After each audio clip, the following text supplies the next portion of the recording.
Drama की starting हमारी female lead song के साथ होती है, जो कि अभी बार में थी और वो बहुत ही अपसेट होकर ज्यादा ड्रिंक कर रही होती है। फ्लैशबैक में हमें दिखाते हैं कि सॉन्ग जब अपने घर गई थी तो उसने अपने फियांसी और अपने स्टेप सिस्टर को साथ में रोमांस करते हुए देख ली थी और इसे पता लग गया था कि वो दोनों कैसे इसके पीठ पीछे से चीट कर रहे हैं। सॉन्ग का फियांसी उसकी स्टेप सिस्टर लिन से कह रहा होता है कि मैं सॉन्ग से सिर्फ इसलिए शादी करना चाहता था क्योंकि मुझे उसकी मां की इनहेरिटेंस चाहिए थी, लेकिन अब तो उसके पास वो भी नहीं है तो मैं उससे शादी नहीं करूंगा। लिन बहुत ही खुश होती है और कहती है कि जब सॉन्ग को ये पता लगेगा कि उसके हाथ से उसकी मां की कंपनी तो गई और बल्कि तुम भी चले गए तो उसे तो बड़ा शौक लगने वाला है, कहीं वो बिल्डिंग से कूद ना जाए। सॉन्ग ये सुनकर बहुत ही गुस्सा होती है और यहाँ पर आकर इन को रंगे हाथ पकड़ते हुए इन्हें चिल्लाती है। फिर यहाँ पर फ्लैशबैक खत्म होता है और सॉन्ग की ड्रिंक खत्म हो गई थी, इसलिए वो विकेट को आवाज देने लग जाती है और तभी वो सामने ख्याल से उनसे लड़की को देखती है जो कि कोई और हमारे इस ड्रामे का मेन लीड है और इसका नाम जो है। सॉन्ग उसके पास आते ही उसका नाम रहती है तो जो बहुत ही खुश होकर सॉन्ग से कहता है कि क्या तुमने मुझे पहचान लिया।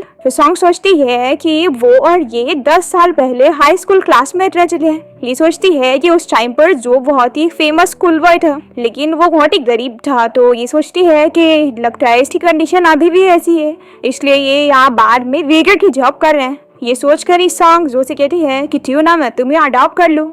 जो तो ये सुनकर शौक हो जाता है और फिर सॉन्ग से किस करने लग जाती है और दोनों ही नाइट स्पेंड कर लेते हैं। फिर नेक्स्ट मॉर्निंग जब सॉन्ग की होटल में नींद खुलती है तो उसे रात का सब याद होता है। वो तुरंत ही यहाँ से उठकर जाने वाली होती है पर वो सोचती है कि जो बहुत ही गरीब है और वो अपनी फैमिली का खर्चा चलाने के लिए वेटर की जॉब कर रहा है तो उसके लिए तो इतने महंगे होटल रूम का पैसा भरना काफी मुश्किल होगा। यही सोचकर ही सॉन्ग बहुत सारे पैसे यहाँ उसके लिए रख देती है और साथ में अपनी चैन भी। फिर हम देखते हैं कि सॉन्ग के जाने के बाद जब जो शावर लेकर बाहर निकलते हैं तो वो देखता है कि सॉन्ग तो यहाँ से जा चुकी है पर ये उसका नेकलेस देखकर खुश रहता है। तभी यहाँ पर जो को उसके फैन का कॉल आता है और वो इससे पूछता है कि आखिर वो कहाँ चला जाए। तो जो बताता है कि मैं होटल में हूँ। तो उसका फ्रेंड कहता है कि वैसे तू पागल हो गया या तूने अब्रॉड से वापस आने के बाद एक टीवी सीरीज में 100 मिलियन थे इन्वेस्ट कर दिए। जितना हम सॉन्ग को देते हैं जितनी अपने कंपनी पहुंचती है तो यहाँ पर उसका फ्रेंड कहता है कि तुम कहाँ पर थी, मैं तुम्हारी कितना फिटर कर रहा था। तो सॉन्ग कहती है सॉरी मेरा फोन स्विच ऑफ हो गया था। तो यहाँ पर सॉन्ग का फ्रेंड उससे सब बता रहा होता है कि उसकी स्टैचूज कह रहे उसके अगेंस्ट क्या कर रही है और उसके रोल लेने की कोशिश कर रही है।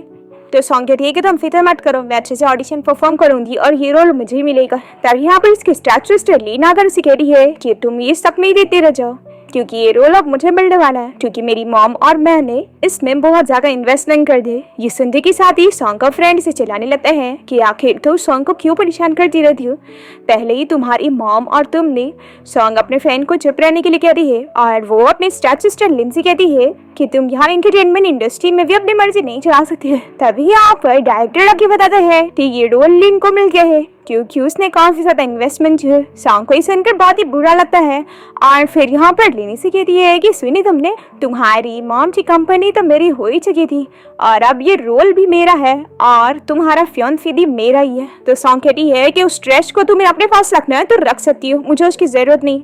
और साथ ही इस रोल की जब कंपनी ने तुम जैसी एक्टर को चुन लिया है जिसे बिल्कुल एक्टिंग नहीं आती है तो मैं इसमें क्या ही कह सकती हूँ, ये रोल भी तुम ही रखो। ये बोलकर सॉन्ग यहाँ से जाने लगती है। तभी उसका फ्रेंड कहता है कि क्यों ना तुम इस बारे में अपने डैड से बात करो, आखिर ऐसे कैसे वो तुम्हारी स्टेप सिस्टर और स्टेप मदर को तुम्हें बुली करने दे रही है। सॉन्ग गुस्सा हो जाती है और कहती है कि तुम मेरे डैड को तो मेंशन भी मत करो, लाइक कभी अपने डैड को अपना नहीं मानती हूँ। तुम्हें पता है जब मेरी मॉम की मौत हुई थी उसके तुरंत ही बाद मेरे डैड ने अपनी मिस्ट्रेस और अपनी नाजायज बेटी पे ले थे और मुझे तो लगता है कि मेरे डैड ने अपने मिस्ट्रेस के साथ मिलकर मेरी मॉम को मारा है। तो सॉन्ग का फ्रेंड कहता है कि ठीक है मैं तुम्हारे डैड के बारे में मेंशन नहीं करूंगा, तुम गुस्सा मत हो, बस अब ये बताओ कि आगे हम क्या करें। सॉन्ग कहती है कि तांग करते हैं, तुमने मुझे एक बार एक वैरायटी शो के बारे में बताया था ना, तो मैं उसमें जाती। इसका फ्रेंड हान कहता है कि उस वैरायटी शो में कपल बन के गाना था और तुम्हारे पास हस्बैंड है क्या। तो ये सुनकर सॉन्ग को जो याद आता है और वो इसे कहती है कि अच्छा तो ये कपल वैरायटी शो है तो ये इतना इम्पॉसिबल भी नहीं है। फिर हम देखते हैं कि सॉन्ग ये क्या है गई होती है और यहाँ पर वो जो को कॉल करती है।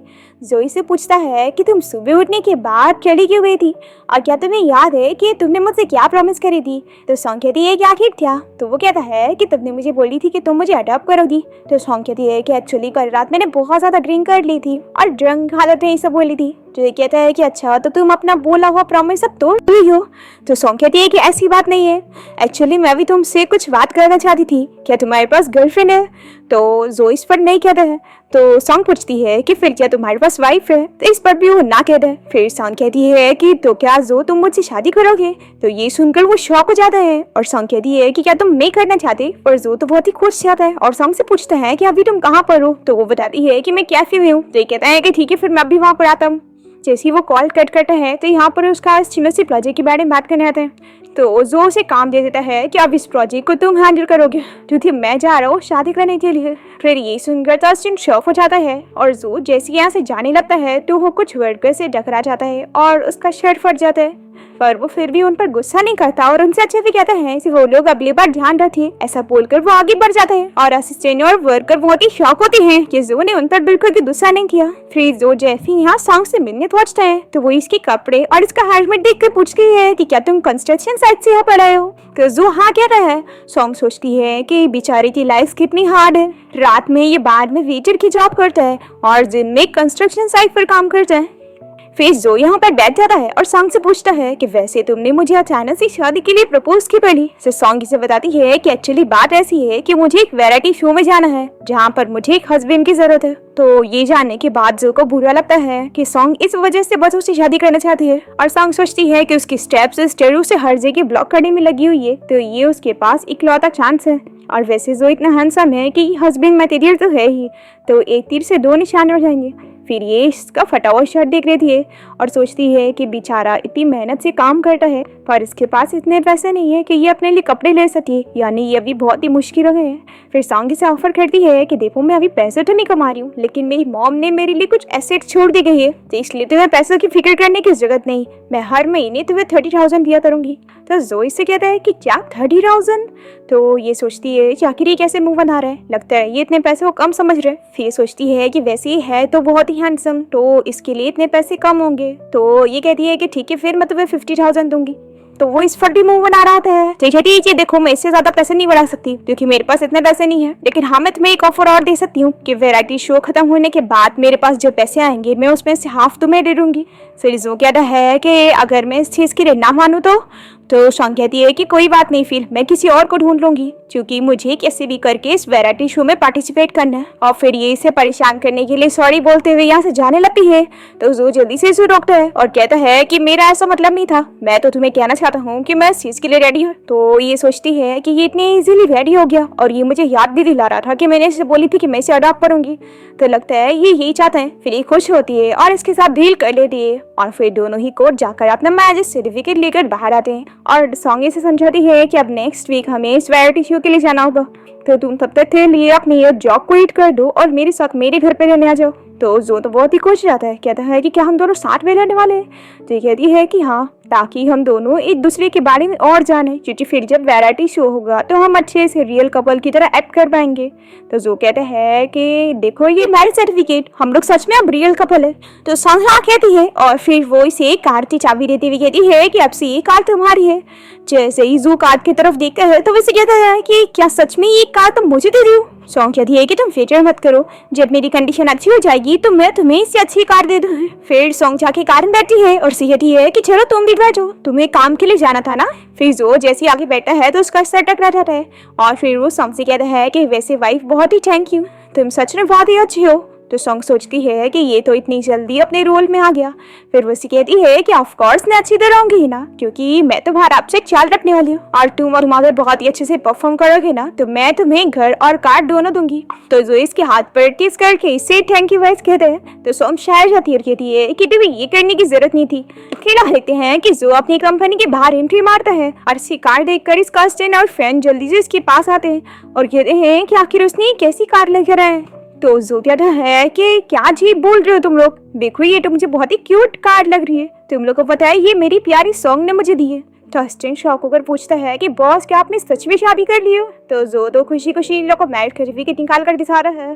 तो ये देखकर इसका फ्रेंड कहता है कि आखिर तूने अचानक से शादी कैसे कर दिया, तूने तो बोला था कि तू कभी शादी नहीं करेगा। जो इससे मैरिज सर्टिफिकेट लेकर अपने पास रख लेते हैं और तभी अस्टिन कहता है कि बॉस जरूर आपकी वाइफ ने आपको शादी के लिए फोर्स करी होंगी ना, और आप हमें बता दो कि आपने किस एज डॉटर से शादी कर रहे हो। तो जो कहता है कि अभी मेरे पास तुम लोगों से ये फालतू बातें करने का टाइम नहीं है, तुम लोग अब काम शुरू करो। देखो अब कंपनी के सारे इंपॉर्टेंट प्रोजेक्ट चैन में तुम भी संभालने के लिए दे रहा हूँ। और चाहता हूँ कि तुम मेरे लिए कंपनी को अच्छे से हैंडल करना, क्योंकि मैं अपनी वाइफ के साथ वैरायटी शो शूट करने के लिए जा रहा हूँ। तेज का फ्रेंड यही लगता है कि आखिर ऐसी कैसे तुम एक नॉर्मल सी एक्ट्रेस से शादी कर रही हो, क्या पता वो सिर्फ तुम्हारे पैसों के लिए तुम्हारे पीछे पड़ी होगी। तो जो कहता है कि तुम्हें क्या पता, उसने मुझे एक कार दी है और बोली है कि वो मुझे घर भी देने वाली है, और मुझे पक्का पता है कि वो मुझसे बहुत ही अट्रैक्टेड है, और तुम लोग को पता है वो मुझे अपने घर पे रख रही है। तो ये सुनकर तो ये दोनों के दोनों शॉक हो जाते हैं। नेक्स्ट सीन में हम देखते हैं कि सॉन्ग जो को लेकर एक जगह पर पहुंचती है और बताती है कि यहाँ पर ही हमारा वैरायटी शो शूट होने वाला है। अभी इतने में यहाँ पर सॉन्ग की स्टेप मदर और उसकी स्टेप सिस्टर लीड यहाँ पर आ जाती है। अब वो कहती है कि तुम्हारा यहाँ पर आके कोई फायदा नहीं है, क्योंकि शूट कैंसिल हो चुका है। तो सॉन्ग पूछती है कि आखिर तुम माँ बेटी यहाँ पर क्या कर रहे हो। फिलिंग कहती है कि मेरी मॉम घर में बहुत ही बोर हो रही थी, तो हम दोनों ने सोचा कि क्यों ना हम लोग तुम्हें यहाँ पर बुली करने के लिए पहुंचे। तो सॉन्ग कहती है कि तुम लोग कुछ नहीं कर सकते हो, क्योंकि मैंने ऑलरेडी ही कॉन्ट्रैक्ट साइन कर चुकी हूँ। तो लिन कहती है कि कॉन्ट्रैक्ट साइन करने का कोई फायदा नहीं है, क्योंकि तुम हो तो बहुत ही छोटी सी एक्ट्रेस, और मैं एक वर्ड बोलूंगी तो तुम्हें शो से निकलवा दूंगी। तभी यहाँ पर जो कुछ बहाना करता है और कॉल पर बात करने के लिए जाता है। फिर यहाँ पर लिन जो का मजाक उड़ाते हुए सॉन्ग कहने लगती है कि अच्छा तो यही वो गरीब लड़का जिससे तुमने शादी करी हो। तो सॉन्ग कहती है कि ठीक से बात करो, वो अब मेरा हस्बैंड है। तो लिन हंसने लग जाती है और कहती है कि मुझे तो यकीन नहीं हो रहा, तुमने बस एक वैरायटी शो में आने के लिए टिफी पे लड़ती तो ढूंढ के उससे शादी कर ली। तभी सॉन्ग के स्टेप मॉम से कहने लगती है कि अगर तुम मुझे अपनी मॉम की शेयर्स दे दोगी ना, तो मैं तुम्हें दोबारा बुली नहीं करूंगी। तो सॉन्ग इन्हें मारती है और कहती है कि सोचना भी मत कि मैं कभी तुम्हें अपनी मॉम की शेयर्स दूंगी। ये देखकर लिन को गुस्सा आता है और वो इसे चिल्लाती है कि तुम्हारी हिम्मत कैसी हुई मॉम को मारने की। ऐसा बोलकर ये सॉन्ग को स्लैप लगाने जाती है, पर तभी जो उसका हाथ पकड़ के रोक लेता है और चिल्लाता है कि तुम्हारी हिम्मत कैसी हुई मेरी वाइफ को टच करने की कोशिश करने की। ऐसा बोलकर वो उसे पुश कर देता है। तो लिन से चिल्लाती है कि तुम्हारी हिम्मत कैसी हो मुझे पुश करने की, तुम्हें पता भी है कि मैं कौन हूँ। तो जो कहता है कि तुम जो भी हो मुझे कोई फर्क नहीं पड़ता, तुम अगर मेरी वाइफ को बुली करोगी तो मैं तुम्हें छोड़ूंगा नहीं। फिर सॉन्ग बहुत ही खुश हुई होती है। तभी यहाँ पर उसकी स्टेप मॉम जो को चिल्लाने लगती है कि तुम कहाँ इसकी साइड ले रहे हो, अगर हमारी खानदानी से पंगा लोगी तो तुम्हारे साथ अच्छा नहीं होगा। लिन कहती है कि अगर नीलान होगा तुम लोग माफी मांग लोगे तो हम तुम्हें छोड़ देंगे, पर सॉन्ग नहीं मानती है। तो लिन यहाँ पर अपने गार्ड्स को बुला लेती है। इन्हें देखकर जो उनसे फाइट करने जा रहा होता है तो जल्दी से सॉन्ग इसे रोकती है और कहती है कि मैं जानती हूँ कि शायद तुम्हें भी फाइटिंग आती होगी, लेकिन देखो ये लोग प्रोफेशनल बॉडीगार्ड है, तुम इनका कुछ नहीं डर पाओगे। तो जो कहता है कि तुम फिक्र मत करो। तभी लिन अपने गार्ड्स को ऑर्डर देती है और ये जू को मारने जाते हैं, पर जू तो इनसे बहुत इजीली फाइट कर लेता है। और ये देखकर सॉन्ग तो बड़ी खुश हो जाती है। लिन अपने गार्ड्स को चिल्लाती है कि तुम लोग तो सच में किसी काम की नहीं हो। तभी जो इसी कहता है कि अगर तुमने दोबारा से कभी सॉन्ग को परेशान करी तो तुम्हारा भी हाल यही होगा। अब तभी यहाँ पे डायरेक्टर आके चिल्लाने लगते हैं कि मेरा शो भी स्टार्ट होने वाला है और तुम लोग यहाँ पर कौन हो जो फाइट कर रहे हो। तभी लिन और उसकी मॉम डायरेक्टर को भड़काने लगते हैं। तो सॉन्ग जल्दी से डायरेक्टर से कहती है कि मुझे यकीन है कि आप इनकी बातों में नहीं आएंगे, पर डायरेक्टर तो लिन और उसकी मॉम की बात मानता है और चाहता है कि वो सॉन्ग को शो से निकाल रहे हैं, क्योंकि उसे लिन और उसकी मॉम की हेल्प की जरूरत है। वो लोग अच्छा खासा इन्वेस्टमेंट कर रहे हैं। सॉन्ग फिर से डायरेक्टर को मनाने की कोशिश करती है तो जो इसे रोकता है। तो जो डायरेक्टर को रोककर इसे समझाता है कि उसने अभी जो कहा है ना वो लाइन वो वापस ले। इस पर लिन और उसकी मॉम हंसने लगते हैं और जो से कहते हैं कि वो अपने आप को समझता क्या है। रिंग कहती है कि तुम्हारा भी नेम उस विजस मैन की तरह जो है, तो तुम अपने आप को विजस मैन तो नहीं समझ रहे हो। जो से और लड़ने चाह रहा होता है तो सॉन्गी से रोकती है। तो ये कहता है कि क्या तुम मुझे भी उस विजस मैन के मुकाबले बहुत ही कम समझती हो। तो सॉन्ग कहती है कि बिल्कुल भी नहीं, तुम उस मिस्टर जो की तरह थोड़ी ना हो जो इतना ब्लाइंड है कि लिम का साथ दे रहा है। फिर सॉन्ग यहाँ से जाने लगती है तो जोई से रोककर कहता है कि तुमने तो मुझसे बोली थी ना कि तू इस शो में पार्टिसिपेट करना चाहती है, तो कहती है कि अब आदत हो गई ये सब चीज की। फिर डॉक्टर इंदु को चिल्लाता है कि जाओ यहाँ से और हमारी शूटिंग हो और डिले मत करो। तभी इतने में यहाँ पर एक स्टाफ आकर डायरेक्टर को इस बारे में बताता है कि मिस्टर जो यहाँ इंस्पेक्शन के लिए आ रहे हैं। जिनकी मॉम समझाने लगती है कि जब मिस्टर जो यहाँ पर आएंगे तो तुम्हें उन्हें इम्प्रेस करना होगा। हम देखते हैं कि सॉन्ग और जो ये सारी बातें सुन रहे होते हैं और तभी जोई से कहता है कि तुम फिक्र मत करो, तुम ही जीतने वाली हो। तो सॉन्ग कहती है कि आखिर तुम कुछ भी नहीं कह रहे हो। जो कहता है कि बिल्कुल नहीं, मैं सच कह रहा हूँ। अब तभी यहाँ पर एक कार आकर रुकती है और जो का स्टैंड बाहर आता है। उसे देखकर लिन और उसकी मॉम समझती है कि यही जो है और लिन जल्दी से उसे मिस्टर जो कह भी देती है। पर तभी गार्ड बताता है कि वो मिस्टर जो नहीं बल्कि मिस्टर जो का स्पेशल असिस्टेंट है। फिर लिन का तो मजाक ही बन जाता है और ये देखकर तो सॉन्ग ही हंसने लगती है और जो से कहती है कि यानी ये लिन तो मिस्टर जो को जानती ही नहीं और ऐसे बिहेव कर रही थी जैसे कि इन दोनों के बीच में कुछ खास रिश्ता है। तो जोई इसके पास जाकर उसे कहता है कि देखो जैसा तुम सोच रही हो ना वैसा बिल्कुल भी नहीं है। तभी अस्टिन इन दोनों को इतना क्लोज देखकर सोचता है कि बॉस आज तक कभी ऐसे बिहेव नहीं करे और पहली बार अब मैं देख रहा हूँ कि बॉस किसी लड़की के लिए इतनी केयर कर रहे और अपनी वाइफ के लिए इन्होंने इस वैरायटी शो में इन्वेस्टमेंट भी की है। तभी यहाँ पे डायरेक्टर लिन से इस बारे में पूछना है कि आपने तो मुझे बोली थी कि आपका और मिस्टर जो का खास रिश्ता है और आपकी वजह से उन्होंने इन्वेस्टमेंट की है, तो आखिर आप ऐसे कैसे मिस्टर जो के अस्टिन को पहचानी नहीं और उन्हें मिस्टर जो समझ ली। तो लिन की मॉम यहाँ पर कुछ भी बहाने बनाने लग जाती है। तो अस्टिन उसे चिल्लाता है कि आखिर आप लोग की हिम्मत कैसे हुई मेरे बॉस की रेपुटेशन खराब करने की, पर लिन फिर भी नहीं मान रही होती है। तभी इतने में इसे कॉल आता है और इसे पता लगता है कि जो ने अपनी इन्वेस्टमेंट और बढ़ा दी है और साथ ही साथ उसे इस वैरायटी शो से निकाल दिया है और सॉन्ग को रखा है। ये जानकारी बहुत ही शॉक होती है और अपनी मॉम से कहती है कि अब हम क्या करेंगे।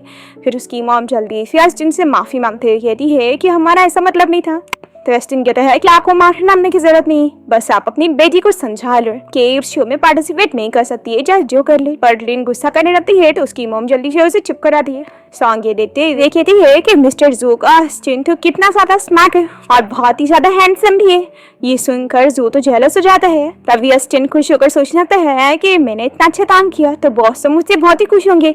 पर तभी जोई से गुस्से में देखने लगता है तो अस्टिन समझ जाता है कि बॉस तो मुझसे जेलस हो गए। तभी यहाँ डायरेक्टर जो के अस्टिन को अंदर से लेकर ही कह रहा होता है और कहता है कि आप जरूर हमारे शो में इंटरेस्टेड होंगे ना। तो जो अपने अस्टिन को इशारा करता है तो अस्टिन मान जाता है और शो में इंटरेस्टेड होने की एक्टिंग करते हुए डायरेक्टर के साथ अंदर जाता है। पर फिर वो रुक कर यहाँ सॉन्ग को आवाज देने लगता है कि आखिर वो उसके साथ अंदर क्यों नहीं आ रही है। तो डायरेक्टर बताता है कि एक्चुअली वो सॉन्ग को चेंज करके यहाँ पर दूसरी एक्टर हायर कर रहा है। फिर लिन और उसकी मॉम हंसने लग जाते हैं और सॉन्ग से कहते हैं कि सुना तुमने, अब यहाँ से चली जाओ, शेमलेस की तरह खड़ी जाओ। ये सुनकर रसिंग लोग को चिल्लाता है कि शेमलेस तो तुम लोग हो। लिन गुस्सा करने वाली होती है पर उसकी मॉम से चुप कराती है और कहती है कि हाँ हम लोग अब भी यहाँ से जा रहे हैं।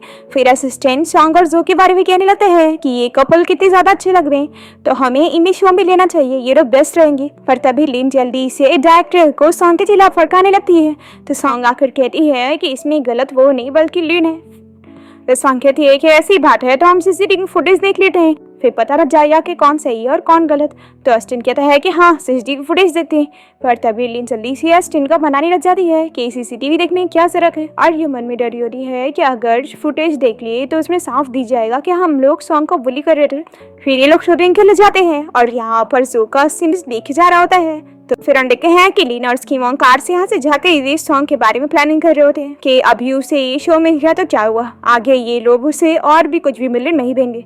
पिन ये सोचकर ही बड़ी खुश हो रही होती है। तभी उसकी मॉम कहती है कि वैसे नेक्स्ट वीक मिस्टर जो की मॉम का बर्थडे होने वाला है और मैंने सुनी हो कि मिस्टर जो की मॉम चाहती है कि उनकी शादी हो जाए, तो तुम बर्थडे पार्टी में अच्छे से उन्हें इम्प्रेस करने की कोशिश करना ताकि तुम जो की मॉम को पसंद आ जाए। फिर ये छोटा सा रोल क्या बल्कि पूरी सिटी ही तुम्हारी हो जाए। लिन तो बहुत ही खुश हो रही होती है। दूसरी तरफ हम देखते हैं कि सॉन्ग और जो यहाँ कपल सीन शूट कर रहे होते हैं और डायरेक्टर स्टॉप करता है और कहता है कि उन लोगों ने बहुत ही अच्छा एक्ट करे। और डायरेक्टर जो की तो और तारीफ करता है कि उसकी आंखों में तो डीप फीलिंग दिख रही थी अपनी वाइफ के लिए। वो कहता है कि तुम सच में अपनी वाइफ से बहुत ज्यादा प्यार करते होंगे। फिर आज का शूट कंप्लीट हो जाता है और डायरेक्टर सभी को डिनर पे इनवाइट करता है और फिर लोग यहाँ से जाने लगते हैं और सॉन्ग जो से कहती है कि तुम तो इतनी अच्छी एक्टिंग कर रहे थे तो क्यों ना तुम अपना काम छोड़कर यहाँ एंटरटेनमेंट इंडस्ट्री में काम करने आ जाओ। तो जो कहता है कि मैं थोड़ी ना एक्टिंग कर रहा था, ये तो मेरे रियल इमोशंस है। अब इतने में सॉन्ग देती है कि जो का अस्टिन इन लोग की वीडियो बना रहा होता है तो वो पूछती है कि तुम ये क्या कर रहे हो, तो वो जल्दी से फोन हटा देते हैं और सॉन्ग को शक हो जाता है कि ये बंदा आखिर जो को इतना क्यों देखे जा रहा है। तभी जो का अस्टिन यहाँ पर कुछ काम का बहाना करते हुए जो से कहता है कि वो से बाहर बात करना चाहता है और सॉन्ग तो अस्टिन के बारे में कुछ और ही सोच रही होती है, इसलिए वो तुरंत ही मना करती है और कहती है कि मैं भी साथ चलूंगी। बेचारा अस्टिन सोचता है क्या चलिए क्या, मैं तो बॉस को काम के बारे में रिपोर्ट करना चाहता था और बॉस की वाइफ वहां पर जाएंगी तो मैं उनसे कैसे ये सब बताऊंगा। सॉन्ग सोचती है कि मुझे इस बंदे से जो को बचाना होगा। फिर ये उसका हाथ पकड़ लेती है और एक्टिंग करते हुए कहती है कि मैं अपने हस्बैंड को एक मोमेंट के लिए भी अकेला नहीं छोड़ती हूँ। जो तो खुश हो रहा होता है और तभी सॉन्ग कहती है कि हस्बैंड देखो मुझे नींद आ रही है तो चलो हम लोग बेड पर सोने चलते हैं। फिर जो इसके फोरहेड पर किस कर लेता है और ये देखकर असिस्टेंट बेचारा सोच रहा होता है कि ये तो मेरे जैसे सिंगल लोगों के लिए बहुत ही बड़ा टार्चर है। तभी इसे अपसेट देखकर सॉन्ग सोचती है कि मैं अभी उम्मीद करती हूँ कि ये परवट मेरे हस्बैंड का पीछा छोड़ देगा। फिर असिस्टेंट के रास्ते जाते ही सॉन्ग जो को समझाने लगती है कि तुम उस बंदे से दूर ही रहना, तुम्हें पता है वो तुम्हारे लिए फीलिंग्स रखता है। तो जो शॉक होकर पूछता है कि यानी जो अभी तुम्हारे इमोशंस थे वो सब फेक थे। तो कहती है कि क्या तुम्हारे नहीं है, ऐसा बोलकर वो चली जाती है। फिर इसके बाद सॉन्ग और जो रूम में आ जाती हैं और ये इसके लिए ब्लैंकेट नीचे डाल देती है। जो पूछता है कि तुम क्या करना चाहती हो तो सॉन्ग कहती है कि अभी हम एक दूसरे को ज्यादा नहीं जानते इसलिए हमें अलग अलग ही सोना चाहिए। ऐसा बोलकर जल्दी से लेट जाती है और फिर जो शावर लेकर बाहर आता है और इसे जानबूझ के अपनी बॉडी दिखाने की कोशिश करता है, पर सॉन्ग तो अपने मोबाइल में बिजी होती है और उसे देख ही नहीं रही होती है। वो कितना आवाज करता है वो नहीं सुनती है। फिर यहाँ पर सॉन्ग को उसके फ्रेंड का कॉल आ जाता है और वो उसे बताती है कि सॉरी मैं तुम्हें वैरायटी शो के बारे में बताने भूल थी। देखो मैं और अभी जो एक साथ रूम में है लेकिन हम लोग सेपरेटली सो रहे, वो जमीन पर और मैं बेड पर। ऐसा वो कह रही होती है कि तभी वो देखती है कि जोस्ट कितना पास है। तो सॉन्ग बहुत इशारे होकर जल्दी से उसे पुश कर देती है और अपने फ्रेंड से कहती है कि तुम फिक्र मत करो, मैं अपने आप को प्रोटेक्ट कर लूंगी, तुम्हें यहाँ पर आने की जरूरत नहीं है। फिर सॉन्ग कहती है कि चलो आप जल्दी से सो जाओ, नहीं तो मेरा एजेंट यहाँ पर आ गया ना तो तुम बचोगी नहीं। ऐसा बोलकर सॉन्ग जल्दी से लेट जाती है और सो जाती है। फिर जो भी यहीं पर ही लेट जाता है और नेक्स्ट मॉर्निंग हम देखते हैं कि सॉन्ग नींद में इसे टच कर रही होती है और फिर जैसी उसकी नींद खुलती है तो वो इससे पूछती है कि तुम तो जमीन में सो रहे थे ना। तो ये कहता है कि शायद मैं नींद में ऊपर आ गया। तो कहती है कि फिर तुम जब उठ गए तो वापस अपनी जगह क्यों नहीं गए। तो जो इसे ब्लैंकेट हटा के दिखाता है कि उसने इसके ऊपर पैर रखकर इसे रोक के रखी होती है। तभी डायरेक्टर और टीम की आवाज आती है कि वो लोग यहीं पर ही आ रहे हैं और जैसे ही वो लोग यहाँ पर आते हैं तो जो जल्दी से सॉन्ग का फेस छिपाता है और उसे कहता है कि वो लोग फिल्मिंग के लिए यहाँ पर पहुंच गए। अब पूरी टीम इन लोग को देखकर बड़े खुश हो रहे होते हैं और तभी सॉन्ग देखती है कि जो का स्टैंड भी यहाँ पर आकर इन लोग को देखकर खुश हो रहा है। तो ये सोचती है कि आखिर ये यहाँ पर फिर से क्यों आ गया, लगता है मुझे कुछ करना होगा ताकि मेरे जो के ऊपर गिव अप कर दे। और फिर सॉन्ग उसे दिखाने के लिए जो को गुड मॉर्निंग हस्बैंड बोलते जैसे किस कर लेती है। तो जो तो बहुत ही खुश रहता है और उसे फिर से किस करता है। तो ये सोचती है कि हम तो ऑब्वियसली एक्टिंग कर रहे हैं ताकि मेरा हार्ट इतना जोर से क्यों बीट कर रहे हैं। फिर हम देखा है कि वैरायटी शो बहुत ही हिट जा रहा होता है और पब्लिक को इन लोग की कपल बहुत ही पसंद आती है। तभी जैसे ही लिन ये देखती है तो इसे बहुत ही ज्यादा गुस्सा आने लगता है। फिर लिन अपनी मॉम से इस बारे में डिस्कस करती है और ये दोनों कुछ प्लानिंग करते हैं। फिर नेक्स्ट डे देखते हैं कि जो बाहर मॉर्निंग वॉक के लिए गया होता है तभी यहाँ पर लिन इसे देख रही होती है और सोचती है कि वैसे ये बंदा है बहुत ही हैंडसम। तभी तो वो सॉन्ग की चलाई करती है और फिर लिन यहाँ जो के पास आ जाती है और उससे पूछती है कि आखिर सॉन्ग तुम्हें कितना पैसा दे रही है, देखो मैं उससे तुम्हें ज्यादा दूंगी। जो इसे इग्नोर करके यहाँ से जाने लगता है तो कह रही है कि देखो एक्टिंग मत करो, मैं जानती हूँ कि तुम बहुत ही गरीब हो क्योंकि तुम्हारे कोई मॉम डैड नहीं है और तुम ऑर्फन हो। ये सुनकर ये रुक जाता है और उसे कहता है कि तुमने मुझे इन्वेस्टिगेट करी। ये कहती है कि हाँ मैंने तुम्हें इन्वेस्टिगेट करी और मुझे पता लगा है कि तुम और सॉन्ग बार में मिले थे और वहाँ पर वो बहुत ही ड्रंक थी तो तुम दोनों साथ में होटल रूम में गए थे और उसके बाद से ही सॉन्ग ने तुम्हें पैसे देकर खरीद ली है। ये सुनकर जो खुश होता है और कहता है कि हाँ ये तो तुम सही कह रही हो। लिन कहती है कि अच्छा तो तुम ये एडमिट कर रहे हो, देखो मैं तुम्हें बता दूं कि सॉन्ग के पास ना बिल्कुल भी पैसे नहीं है और उसकी मॉम के जो शेयर्स है ना वो भी मेरी मॉम और मैं उसे जरूर छीन लेंगे। फिर तुम्हारा उसके पास रहकर बिल्कुल भी फायदा नहीं होगा, तो क्यों ना तुम मेरे साथ कोऑपरेट करो, मैं तुम्हें बहुत पैसे दूंगी। जो पूछता है कि तुम क्या चाहती हो कि मैं क्या करूं। तो लिन कह रही है कि तुम्हें रिपोर्टर के सामने अपने और सॉन्ग के बारे में सब कुछ बताना होगा कि कैसे उसने तुम्हें पैसे देकर खरीदी है ताकि इस तरीके से सॉन्ग की असलियत सदी को पता लग जाए और उसका करियर खराब हो जाए। इस तरीके से लोग उससे नफरत करेंगे और उसकी रेपुटेशन खराब हो जाएगी तो उसे कभी काम नहीं मिलेगा। ऐसा बोलकर ये हंसने लगती है और जो को इस पर बहुत ही गुस्सा आता है और वो इससे इस बारे में कुछ नहीं कहता और एक्टिंग करते हुए उसे यहाँ से साथ में लेके जाता है। तभी हम देखते हैं कि सॉन्ग इन लोग की बातें सुन चुकी होती है और बहुत ही अपसेट हो जाती है कि जोई से धोखा दे रहा है। फिर जोई हार्लिन को कोई साइलेंट एरिया में ले जाता है और ये से कहती है कि तुमने मुझे पहले बताया होता तो मैं तुम्हें होटल लेके चलती। ये कहता है कि पहले तुम अपने हाथ पैर बांध दो तभी तो हम अच्छे से एंजॉय करेंगे। तो ये वैसे ही करती है और कहती है कि अब तुम मुझे सर्व करोगे। तो जोरी कहता है कि बिल्कुल भी नहीं, तुम्हें पता है इस एरिया में बहुत सारे चोर और लुटेरे आते हैं, अब तुम्हारा क्या होगा। ऐसा बोलकर ही यहाँ से जाने लगता है और लिंडर तुम्हारे से कहती है कि तुम बताओ तुम्हें कितने पैसे चाहिए, मैं तुम्हें देने के लिए तैयार हूँ। तो ये इसका मुंह भी बंद कर देता है और यहाँ से चला जाता है। फिर जो जैसे ही घर आता है तो सॉन्ग इससे बहुत ही गुस्सा होती है और रूडली बात करती है और उसे ये भी कहती है कि दोबारा से मुझे कभी वाइफ मत कहना। ये भूलकर वो चली जाती है। जो को तो कुछ समझ नहीं आता और फिर वो बार में आकर बहुत ही ड्रिंक करने लगता है और अपने फ्रेंड से कहता है कि उसके सॉन्ग का अचानक से ऐसा बिहेवियर उसे समझ नहीं आया। फिर इसका फ्रेंड कहता है कि तुम्हें ज्यादा सोचने की जरूरत नहीं है, लड़कियां ऐसी होती है, कभी कभी उनका मूड खराब हो जाया करता है तो तुम उन्हें गिफ्ट दिया करो ताकि उनका मूड ठीक हो जाए। जो कोई आइडिया पसंद आता है और फिर ये सॉन्ग के पास गिफ्ट लेकर पहुंच जाता है और उसे बताता है तो नेक्स्ट वीक मेरी मॉम का बर्थडे है और तो तुम्हें मेरे साथ चलना होगा, मेरी मॉम तुम्हें देखकर बहुत ही खुश होंगी। तो सौंदे से कहती है कि देखो तुम्हें मुझे कुछ बताना है तो बता दो। ये सोचती है कि अगर ये इसे लिन के बारे में सच बता देगा तो ये इसे माफ कर देगी। तभी जो भी यही सोचा होता है कि मुझे सॉन्ग को अपनी आइडेंटिटी के बारे में बता देना चाहिए। जैसे ही वो कुछ कहने चाहता है तो जो पहले उसे रोक देती है और फिर वो ये सोचने लगती है कि बार बार लोग उसे चीट ही क्यों कर रहे। फिर जो वापस से अपने फ्रेंड से मिलता है और इसका फ्रेंड कहता है कि आखिर ऐसा कैसे कि वो गिफ्ट लेकर भी खुश नहीं हुई। फिर ये इसे दूसरे आइडियाज देता है। फिर नेक्स्ट मॉर्निंग जब सॉन्ग की नींद खुलती है तो वो बाहर पानी पीने जाती है और तभी वो जो को शर्टलेस ब्रेकफास्ट बनाते हुए देखकर शॉक हो जाती है। फिर वो अपने एक्सरसाइज वगैरह करने जाती है तो जो भी यहाँ पर इसे अपनी बॉडी दिखाने पहुंच जाता है तो सॉन्ग इसे परवट कहकर यहाँ से चली जाती है। तो जो सीधे सॉन्ग से बात करने चाहता है कि तुम मुझे बताओ कि आखिर मैंने ऐसा क्या गलत किया ताकि मैं अपने आप को चेंज कर सकूं। ठीक है ये कि आखिर मैं तुम्हें कुछ चेंज करने के लिए क्यों बोलूंगी, वैसे भी हमारा रिलेशनशिप पैसों के लिए है। और फिर ये इसे एग्रीमेंट ला के देती है और कहती है कि तुम्हें अगर ये सही लगे तो इस पे साइन कर दो। देखो मैं नहीं जानती कि तुम और लिन कितना आगे बढ़ चुके हो, लेकिन मैं बस इतना चाहूंगी कि जब तक वैरायटी शो कंप्लीट नहीं हो जाता है तब तक तुम मेरे साथ अच्छा एक्ट करो और कुछ भी ऐसे न्यूज मत वायरल होने देना। तभी जो गुस्से में इस कॉन्ट्रैक्ट को फाड़ देता है और लिन से पूछने लगता है कि आखिर तुम मेरे साथ ऐसा क्यों कर रही हो, तुम मेरे बारे में ऐसा डिसीजन कैसे ले सकती हो। तो ये इसे बता देती है कि मैंने उस दिन तुम्हें और लिन को साथ में पार्क में देख चुकी हूँ। वो हमेशा से ही मेरे आसपास के लोग को यूज करना चाहती है और मुझसे दूर करती है और तुम भी उसके साथ मिल गए। जो रोने लग जाता है और कहता है कि तुम मेरे बारे में ऐसा कैसे सोच सकती हो। तो सॉन्ग इसे बताती है कि कैसे पहले इसकी डैड ने इसकी मॉम को चीट करे थे और फिर इसके फियांसी ने भी इसे चीट किया तो इसे ट्रॉमा हो गया। तो जो इसे अच्छे से एक्सप्लेन करता है कि जैसा तुम मेरे बारे में सोच रही हो मैं उनकी तरह नहीं हूँ। और फिर ये इसे लिन का वीडियो दिखाता है कि ये उसके साथ मिला नहीं था बल्कि इसने उसे सबक सिखाया। फिर ये सब सुनने के बाद सॉन्ग को सच पता लगता है और इन दोनों के बीच ही मिसअंडरस्टैंडिंग क्लियर हो जाती है और फिर दोनों ही किस करते हैं। फिर नेक्स्ट दिन हम देखते हैं कि सॉन्ग जो की मॉम की बर्थडे पार्टी के लिए गिफ्ट खरीदने की होती है और तब इस शॉप में लिन और उसकी मॉम भी आए होते हैं क्योंकि इन्हें जो की मॉम के सामने इम्प्रेशन जो जमाना है। यहाँ पर सॉन्ग को देखकर लिन फिर से अपनी मॉम के साथ मिलकर इसका मजाक उड़ाने लगती है और इसके ऊपर चोरी का इल्जाम भी लगा देती है।